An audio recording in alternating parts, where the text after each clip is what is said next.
Welcome students. In our previous video we have discussed till solution.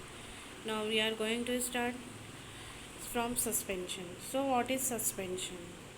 It is a heterogeneous mixture in which the solute particles do not dissolve but remain suspended throughout the bulk of the medium. Particles of a suspension are visible to the naked eye. Suspension का example chalk powder in water, wheat flour in water.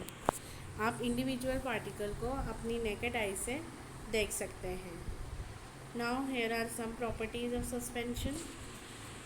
Suspension is a heterogeneous mixture, as you all know. Next, the particles of suspension can be seen by the naked eye. आप देख सकते हैं particles को. The particles of a suspension scatter a beam of light passing through it and makes its path visible. Light को ये अपने जो light का पाथ होता है उसको विजिबल करते हैं, मतलब लाइट को अपने थ्रू पास करते हैं ये. The solute particles settle down when a suspension is left undisturbed. That is a suspension is unstable. जैसे सॉल्यूशन स्टेबल होता था ऐसे ही सस्पेंशन अनस्टेबल होता है. जैसे अगर अपन इसको चॉक पाउडर को वाटर के अंदर डिज़ोल्व करके थोड़ी देर अनडिस्टर्ब छोड़ देंगे तो जो चॉक पाउडर है वो नीचे की तरफ सेटल हो जाएगा. It means suspension. और फिर थोड़ी देर बाद वापस उसको हिलाएंगे तो वापस से वो डिस्ट्रीब्यूट हो जाएगा उसके अंदर और हिटोजिनस मिक्सचर बना देगा. इससे अपन कह सकते हैं सस्पेंशन अनस्टेबल होता है. They can be separated from the mixture by the process of filtration. और filtration की process से अपन इनको separate कर सकते हैं. Next, what is colloidal solution? The particles of a colloid are uniformly spread throughout the solution due to the relatively smaller size of particle as compared to that of suspension. Suspension के मुकाबले इनके particles का size थोड़ा छोटा होता है. The mixture appear to be homogeneous. और mixture हमें होमोजीनस लगेगा लेकिन एक्चुअल में मिक्सचर होमोजीनस नहीं होता है, ये हेट्रोजीनस मिक्सचर होता है. इसका एग्जांपल होता है milk. Because of the small size of colloidal particles we can not see them with naked eyes. छोटे साइज़ के होते हैं इसलिए अपन अपनी आँखों से नहीं देख सकते इनके इंडिविजुअल पार्टिकल को. But these particle can easily scatter a beam of visible light as observed in activity 2.2. लेकिन ये लाइट को अपने थ्रू पास करते हैं. This scattering of a beam of light is called the Tyndall effect. और इसी को ये जो लाइट का स्कैटरिंग का प्रोसेस फिनोमिना होता है इसको टिंडल इफेक्ट कहते हैं. After the name of the scientist who discover this effect. और जिन साइंटिस्ट ने इस इफेक्ट को डिस्कवर किया था उनका नाम था टिंडल. इसी वजह से इस इफेक्ट का नाम टिंडल इफेक्ट रखा गया है.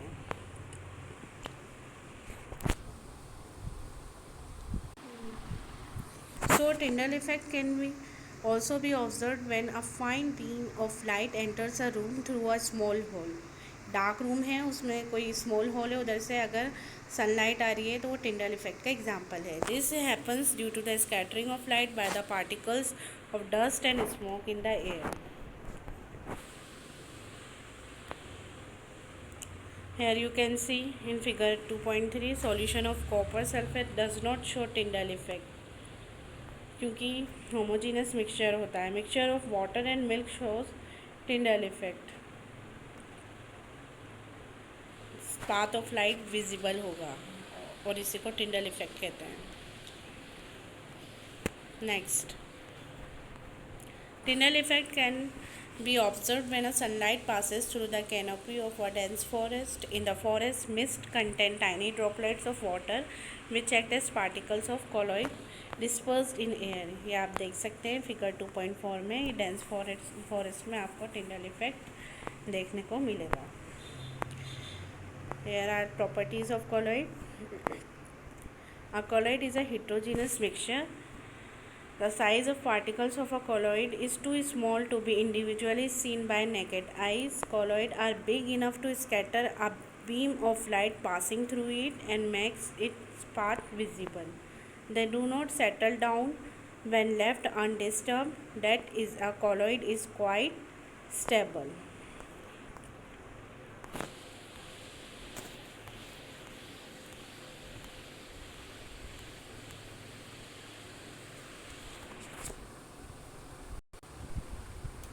They cannot be separated from the mixture by the process of filtration. But a special technique of separation known as centrifugation can be used to separate the colloidal particles. ये centrification process होती है, इसमें सेंट्रीफ्यूगिंग machine होती है जो centrifugal force के ऊपर काम करती है और डेंसिटी के ऊपर जो पार्टिकल्स होंगे, जो सब्सटेंसेस होंगे, वो उसके डेंसिटी के ऊपर सेटल डाउन हो जाते हैं अपनी डेंसिटी के according. The components of a colloidal solutions are the disperse phase and the dispersion medium. किसी भी कोलोइडल सॉल्यूशन के अंदर एक तो डिस्पर्स फेज होता है और एक डिस्पर्जन मीडियम होता है. द सोल्यूट लाइक कंपोनेंट और the disperse particle in a colloid form the disperse phase. जो सोल्यूट है वो तो डिस्पर्स फेज बनाएंगे. And the component in which the disperse phase is suspended, जिसके अंदर अपना सोल्यूट मिला हुआ है, उसे अपन डिस्पर्सिंग मीडियम कहेंगे. Colloids are classified according to the state, solid, liquid or gas of the dispersing medium and the dispersed phase. A few examples are given in table 2.1. From this table you can see that they are very common everyday life. Here you can see some examples.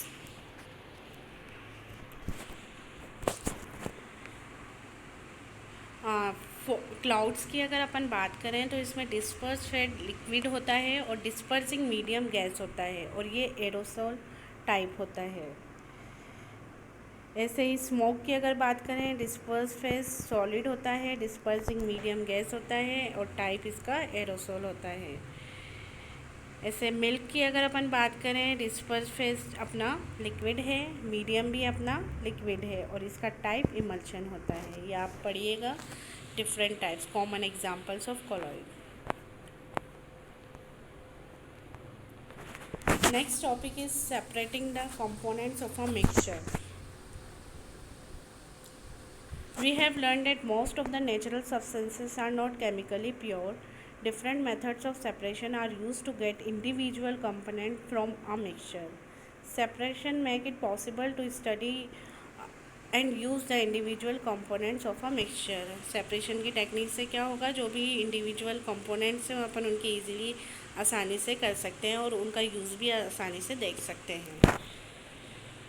heterogeneous mixture can be separated into their respective constituent by simple physical method like hand picking, sieving, filtration. जैसे hand picking आप rice and wheat के case में करते हैं, उसमें से dust के particle, stones और हस्क निकालते हैं. That Sometimes special techniques have to be used for the separation of components of a mixture. और अब heterogeneous mixture तो इससे फिज़िकल मेथड से हो जाएंगे, लेकिन इसके अलावा भी स्पेशल टेक्निक्स होती हैं जिससे जो डिफरेंट कंपोनेंट्स होते हैं उस मिक्सचर्स के वो सेपरेट करने के काम आते हैं.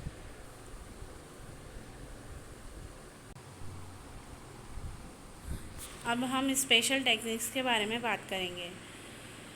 Next topic, how can we obtain coloured components from blue या ब्लैक इंक.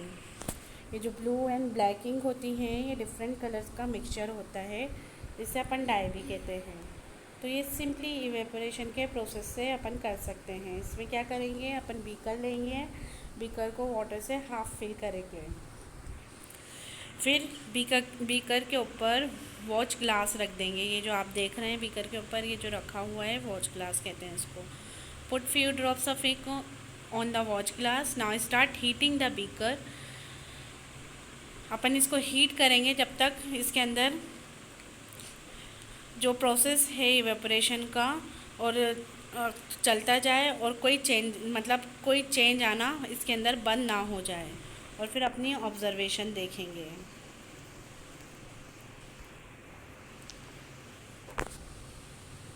हम क्या देखेंगे, we find that ink is a mixture of dye in water, thus we can separate the volatile component. Volatile component means मतलब जो उड़ने वाला है वो तो इवेपोरेट हो जाएगा और वॉलेटाइल कंपोनेंट यहाँ पे सॉल्वेंट रहेगा from its non volatile solute by the method of evaporation. और जो नॉन वॉलेटाइल पार्ट है वो इसी के अंदर अपन को वॉच ग्लास के अंदर मिल जाएगा इस एक्टिविटी में।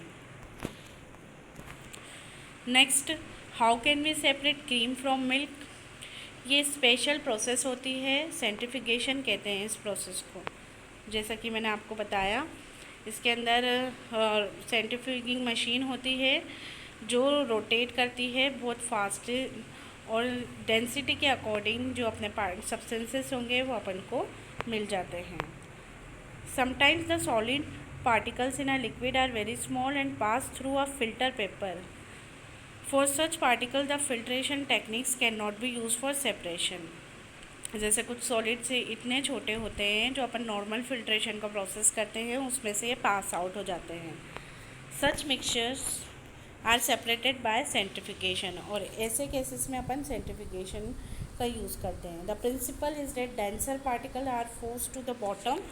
जो जिनकी डेंसिटी ज़्यादा होगी वो बॉटम की तरफ सेटल हो जाएंगे और लाइटर पार्टिकल उससे ऊपर सेट हो जाएंगे। और इसकी एप्लीकेशन से कुछ कहाँ यूज़ में आती है ये वाली process. Use in diagnostic laboratories for blood and urine test, use in dairies and home to separate butter from cream, use in washing machine to squeeze out water from wet clothes.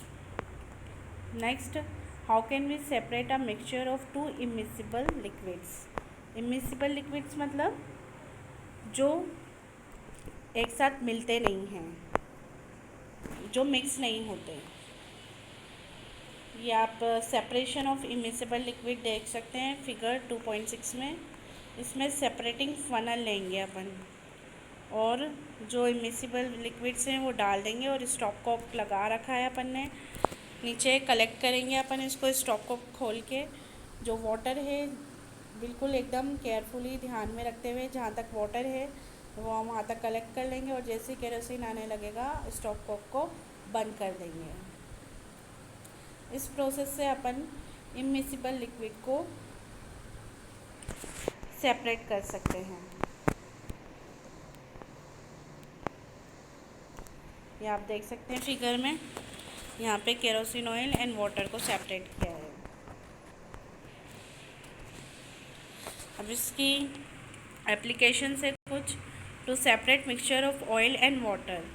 In the extraction of iron from its ore, the lighter slag is removed from the top by this method to leave the molten iron at the bottom in the furnace.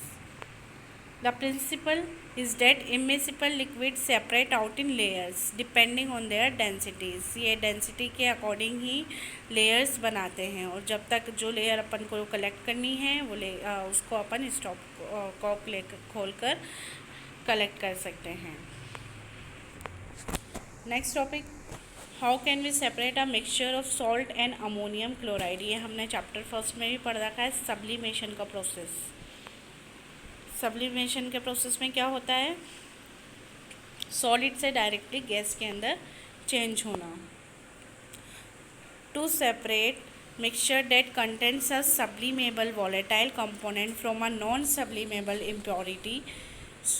इसमें अपन ने salt लिया है इस process में। The sublimation process is used. Some example of solids which sublime are ammonium chloride. इसका हमने example chapter first में पढ़ा था, कैम्फर, नैप्थेलीन एंड एंथ्रासीन। ये बिल्कुल वही असेंबली है जो अपन ने चैप्टर फर्स्ट में सेटअप की थी। चाइना डिश इन्वर्टेड फनल रखी है और उसके ऊपर कॉटन प्लग लगा दिया है और सॉलिड मिक्सचर लिया है अपन ने अमोनियम क्लोराइड का। फिर जब इसको हीट करेंगे तो वेपर्स अपन को दिखेंगे और जो सॉलिडिफाइड पार्ट होगा वो यहाँ पे जमा हो जाएगा इन्वर्टेड फनल में। सब्लिमेशन का प्रोसेस है ये। Next is the dye in black ink a single colour. ये प्रोसेस होती है क्रोमेटोग्राफी, इससे अपन पता लगाते हैं और ये पेपर क्रोमेटोग्राफी है। इसमें अपन एक स्ट्रिप ऑफ फिल्टर पेपर लेंगे और इसमें थोड़ा जो बॉटम है उससे 3 सेंटीमीटर या 4 सेंटीमीटर एक लाइन खींच देंगे फिर उस जो लाइन का बीच रहेगा उसमें जो इंक है उसका एक स्पॉट बना लेंगे। फिर ये इस तरीके का अपन जार लेंगे, उसके अंदर ग्लास रोड के ऐसा अरेंजमेंट कर देंगे पेपर क्लिप का। फिर जो स्पॉट ऑफ इंक है वो इस तरीके, इसके अंदर थोड़ा वाटर होगा और इस तरीके के से रखेंगे इसको कि जो अपना स्पॉट ऑफ इंक है वो इसके अंदर डूबे ना। तो अपन क्या देखेंगे, the ink that we use has water as the solvent and dye is soluble in it. Dye इसके अंदर रहती है और वाटर इसका सॉल्वेंट पार्ट होता है। As the water rises on the filter paper it takes along it with the dye particles, अपने साथ डाई पार्टिकल्स को लेकर जाएगा। जैसे वाटर राइज होगा ना फिल्टर पेपर से। Usually a dye is a mixture of 2 or more colours. The colored component that is more soluble in water rises faster. In this way the colors get separated। और इसी according जो ज़्यादा soluble होंगे वो जल्दी जल्दी rise करेंगे और अपने कलर्स के अकॉर्डिंग वो सेपरेट हो जाएंगे। ये डिफरेंट, ये जो पेपर स्ट्रिप है इस पर डिफरेंट डिफरेंट आपको कलर मिलेंगे। इसको पेपर क्रोमेटोग्राफी बोलते हैं। This process of separation of components of a mixture is known as chromatography. Chroma in Greek means color. This technique was first used for separation of color, so this name was given. Chromatography is the technique used for separation of those solutes that dissolve in the same solvent. With the advancement of technology, newer techniques of chromatography have been developed. उनके बारे में अब higher classes में study करेंगे। इसकी application separation में, basically separation में काम आती है। तो colours in a dye, pigments from natural colour, ये फोटो क्लोरोफिल के पिगमेंट्स को भी अलग करने के काम आती है। ड्रग्स फ्रॉम ब्लड, लैब्स में काम आती हैं। Next, how can we separate a mixture of 2 miscible liquid. इससे पहले हमने पढ़ा था इमिसिबल, जो आपस में मिलते नहीं हैं। अब ये हैं मिसिबल, मतलब जो आपस में मिल जाते हैं। तो अपन ने इसके अंदर क्या लिया है, एसीटोन एंड वाटर।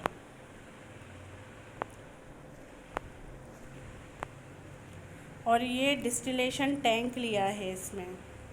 जैसा कि आप देख सकते हैं ये इस तरीके की असेंबली सेटअप करेंगे। Take the mixture in a distillation tank, fit it with a thermometer. ये थर्मोमीटर फिट रहेगा इसके अंदर। ये जो डिस्टिलेशन टैंक है आप देख सकते हैं round. Arrange the apparatus as shown in figure 2.9. Heat the mixture slowly keeping a close watch at the thermometer. और थर्मोमीटर पे आपको टेम्परेचर पे नज़र रखनी है। The acetone vaporises condenses in the condenser and can be collected from the condenser outlet. Water is left behind in the distillation flask. जैसे कि आप देख रहे हैं जो एसीटोन होगा वो वेपराइज होगा और यहाँ पे अपन ने कंडेंसर लगा रखा है और फिर वो कूल डाउन होके अपन इसको बीकर के अंदर कलेक्ट कर सकते हैं। This method is called distillation. It is use for the separation of components of a mixture containing 2 miscible liquids that boil without decomposition and has sufficient difference in their boiling point। और इनके जो मिक्सिबल liquids होते हैं ये ज़रूरी है distillation के process में कि उनके बॉइलिंग पॉइंट्स के बीच में डिफरेंस होना चाहिए। To separate a mixture of 2 or more miscible liquids for which the difference in boiling point is less than 25 Kelvin। Fractional distillation process is used, for example, for the separation of different gases from air, different fractions from petroleum products, etc.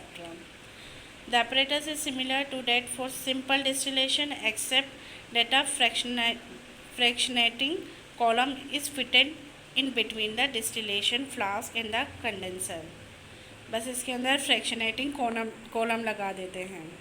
A simple fractionating column is a tube packed with glass bead। These beads provide surface for the vapors to cool and condense repeatedly। ये आप figure 2.10 में देख सकते हैं, बिल्कुल वैसा ही process है। बस इसमें अपन डायरेक्ट थर्मोमीटर लगा रहे थे, इस यहाँ पे अपन ने ये कॉलम लगा दिया है।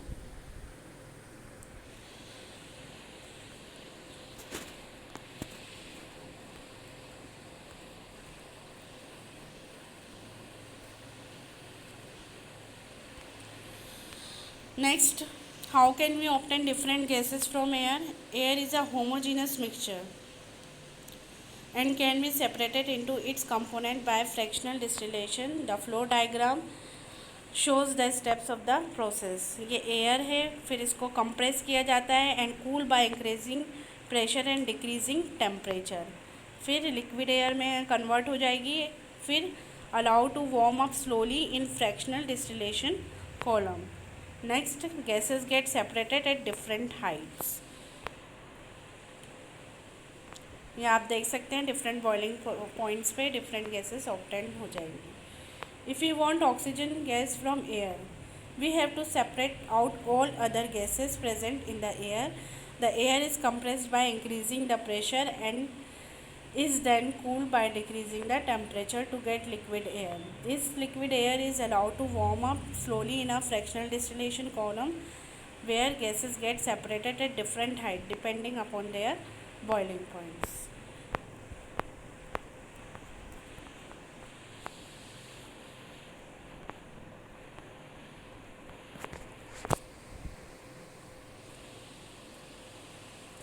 ये फिगर 2.12 में separation of components of air.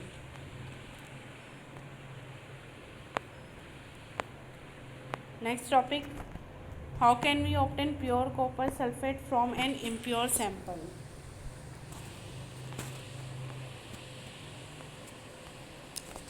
Take some impure sample of copper sulfate in a china dish, dissolve it in minimum amount of water. Filter the impurities out. Evaporate water from the copper sulfate so as to get a saturated solution. Cover the solution with a filter paper and leave it undisturbed at room temperature to cool slowly for a day. अपन फिर देखेंगे कि china dish के अंदर copper sulphate के crystals आ जाएंगे और इसी प्रोसेस को क्रिस्टलाइजेशन कहते हैं. The crystallisation method is use to purify solid. और सॉलिड के प्योरीफिकेशन में काम आता है क्योंकि ये क्रिस्टल्स होते हैं. For example, the salt we get from sea water can have many impurities in it. To remove this impurities the process of crystallisation is use. Crystallization is a process that separates a pure solid in the form of its crystal from a solution. Crystallization technique is better than simple evaporation. क्यों? Some solids decompose or some like sugars may get charred on heating to dryness. Next, some impurities may remain dissolved in the solution even after filtration. On evaporation, these contaminate the solid. कुछ impurities ऐसी होती हैं जो filtration करने के बाद भी small size होता है तो वो पास आउट हो जाती है फ़िल्टर पेपर से, और फिर इवेपोरेशन के प्रोसेस में वो पूरे सॉलिड को कंटामिनेट कर देती हैं. अब इसकी application, purification of salt that we get from sea water, separation of crystals of alum from impure samples. Thus, by choosing one of the above methods according to the nature of our components of a mixture, we get a pure substance. With advancement in technology, many more methods of separation techniques have been discussed. In cities, drinking water is supplied from water tanks. A flow diagram of a typical water works is shown in figure 2.13. जैसे कि आप देख सकते हैं यहाँ पर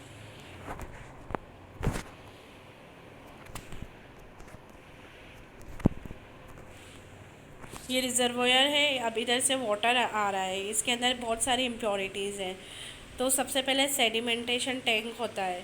अब sedimentation tank में जो वाटर होगा उसके अंदर सॉलिड्स होंगे और ढेर सारी इम्प्योरिटीज़ है. तो सेडिमेंटेशन टैंक में जो सॉलिड्स हैं उनको सेटल करा दिया जाता है. फिर नेक्स्ट इसको लोडिंग टैंक के अंदर पास किया जाता है to sediment the suspended impurities, ताकि जो सस्पेंडेड इम्प्योरिटीज़ हैं वो भी सेडिमेंट हो जाए, मतलब वो भी सेटल डाउन हो जाए. फिर नेक्स्ट फिल्ट्रेशन टैंक में इसको लिया जाता है. फिर ये जो वाटर है ऊपर की तरफ आ जाए, जैसे fine sand, gravels, course gravel, ये नीचे बॉटम में सेटल डाउन हो जाए। फिर इसके अंदर क्लोरीन ऐड कर दिया जाता है ताकि जो बैक्टीरिया हैं वो मर जाएं। फिर ये अपने होम के अंदर इसकी सप्लाई की कर दी जाती है। ये वाटर प्यूरिफिकेशन सिस्टम है जिससे जो पानी म्यूनिसिपैलिटी से हमारे घर में आता है। Thank you, that's all for today.